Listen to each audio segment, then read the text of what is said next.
L'actualité politique béninoise est en ébullition ce soir. On fait le point sur une situation qui évolue d'heure en heure. Bonsoir à toutes et à tous. Alors, il y a du nouveau, et pas n'importe quoi. Du très lourd concernant la rencontre au sommet entre l'ex-président Boni Yayi et le président Patrice Talon. Oui, vous avez bien entendu. Des informations sur leur entretien qui s'est tenu à huis clos ont fuité. Ce qui s'est dit derrière les portes du palais commence à sortir, et ça pourrait absolument tout changer. Mais attention, un avertissement très important tout de suite. C'est une information à prendre avec de grosses pincettes. Pourquoi ? Parce que rien n'est officiel pour le moment. Tout ce qu'on va dire se base sur des sources non confirmées. On vous rapporte les faits tels qu'ils circulent en ce moment même. Allez, on plonge directement au cœur de cette alerte info. On va décortiquer ensemble le contexte de cette rencontre et surtout ce que ces fameuses fuites nous révèlent. Alors, qu'est-ce qu'on sait de manière factuelle ? La rencontre a bien eu lieu ce vendredi 24 octobre au Palais de la Marina. Elle a duré un peu plus de 2 heures. Mais le point le plus frappant, c'est le secret absolu. Zéro communication. Pas une seule photo, pas un mot à la presse, un silence radio total qui rend les révélations d'aujourd'hui encore plus explosives. Et ces fuites, justement, elles nous amènent droit au cœur du sujet. Il y aurait eu 2 scénarios, 2 options très concrètes posées sur la table pour tenter de sortir de la crise politique. D'où vient cette information ? C'est le groupe de presse Le Potentiel qui a sorti l'exclusivité. Ils affirment tenir ces détails de, je cite, « sources politiques bien informées ». Ça donne évidemment du poids à ces informations, même si, je le répète, la prudence reste de mise. Alors, voilà le fameux dilemme. Option numéro 1, on change tout.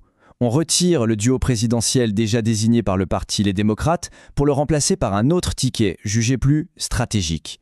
Option numéro 2, le compromis. On garde le duo actuel, mais on signe un accord politique, un accord de gouvernance avec d'autres partis. Clairement, ce sont 2 chemins, 2 avenirs complètement différents pour l'opposition. Mais au fait, comment en est-on arrivé à une situation aussi critique ? Pour bien comprendre l'enjeu de ces 2 options, il faut absolument revenir à l'origine du blocage, la crise du parrainage. Le nœud du problème, il se résume à ce chiffre. 27 sur 28. Il manque un seul et unique parrainage au Parti des démocrates pour pouvoir valider sa candidature. Un seul.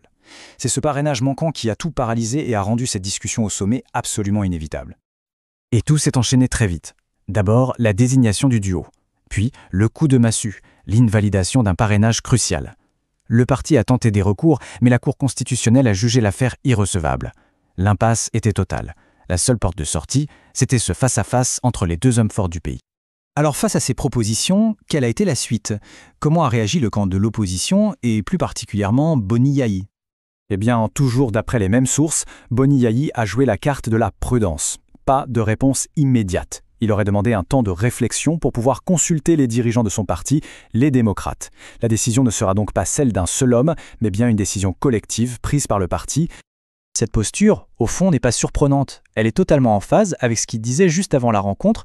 Je le cite, « C'est dans le dialogue que nous pourrons organiser des élections générales inclusives, transparentes et paisibles. » C'était clairement une main tendue qui semble avoir été entendue. Et c'est exactement ça que beaucoup d'observateurs politiques appellent aujourd'hui un acte de réalisme politique. Il ne faut pas oublier qu'on parle de 2 adversaires de longue date. Mais là, il semble que la conscience de la stabilité du pays ait pris le dessus. L'avenir se joue maintenant dans la recherche d'un équilibre. Ce qui nous amène à la question finale, celle qui est sur toutes les lèvres ce soir.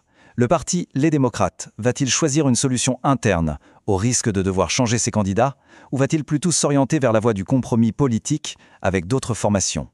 L'avenir de l'opposition béninoise se joue littéralement dans les tout prochains jours. Pour ne rien manquer de cette affaire en pleine accélération, restez connectés, abonnez-vous, laissez un like, partagez cette vidéo et exprimez-vous en commentaire pour soutenir notre travail. À très bientôt pour de nouvelles informations.